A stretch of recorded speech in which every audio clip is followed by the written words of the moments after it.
தைப்பூச விழா சிறப்பு திருத்தலம் திருவிடைமருதூர். செண்பகாரண்யம், வில்வவனம், தபோவனம், இடைமருது, வீரசோழபுரம், சர்வதீர்த்தபுரம் என்று அழைக்கப்படுகிறது. தேரோடும் வீதியின் கிழக்கே விஸ்வநாதர் கோயிலும், தெற்கில் ஆன்மநாதர் கோவிலும், மேற்கில் ரிஷிபுரீஸ்வரர் திருக்கோவிலும், வடக்கே சொக்கநாதர் ஆலயம் வீற்றிருக்க 4 புறம் 4 சிவாலயங்கள், நடுவிலே மகாலிங்க பெருமான் கோவில் கொண்டிருப்பதால் இது பஞ்சலிங்க தலம்.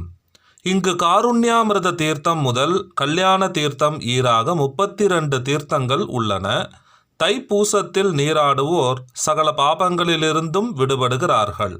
திருஞான சம்பந்தரும் திருநாவுக்கரசரும் தைப்பூச விழாவின் மேன்மையினை இத்தல திருப்பதிகங்களில் குறிப்பிட்டு சிறப்பித்துள்ளார்கள். ரோமச முனிவர், பட்டினத்தடிகள், பத்திரகிரியாரும் பெருமானை வழிபட்டு இருக்கிறார்கள். வரகுணபாண்டியன் இத்தலத்தை அடைந்து தன்னை பற்றிய பிரம்மஹத்தி தோஷம் நீங்க பெற்றான்.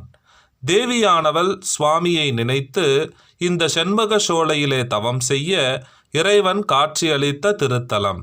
மூகாம்பிகைக்கும் மகாமேருவுக்கும் தனி சன்னதி. இங்கு சுவாமியை பூஜித்த பெருமை உடையது.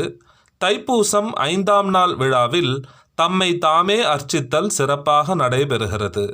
இங்கு முதல் மதிலின் உட்புறத்தில் வலம் வருதலை அஸ்வமேத பிரதக்ஷணம் என்று குறிப்பிடுகிறார்கள். 1 மண்டலம், அரை மண்டலம், கால் மண்டலம் என 24 சுற்றுக்கள், 12 சுற்றுக்கள், 7 சுற்றுக்கள் என வலம் வரலாம். ரோமச முனிவர் அறிவித்தவாறு வீரசோழ மன்னரால் தொடங்கப்பட்டது தைப்பூச விழா. உத்திரட்டாதி நட்சத்திரத்திலே கொடியேற்றப்படுகிறது. 10 நாட்களும் காவிரியில் நீராடி நலம் பெறலாம். மகாலிங்கத்தலமாக பெருமான் திகழ பரிவாரமாகவே கோவில்கள் அமைந்த சிறப்பு தலம் இது.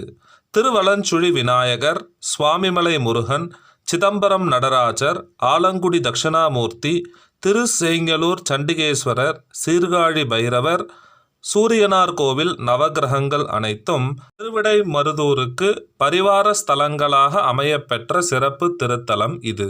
தைப்பூச நன்னாளில் திருவிடைமருதூர் சென்று பெருநலமாமுலையம்மை உடனுரை மருதவனப் பெருமானை வணங்கி நலம் பெறுவோம்.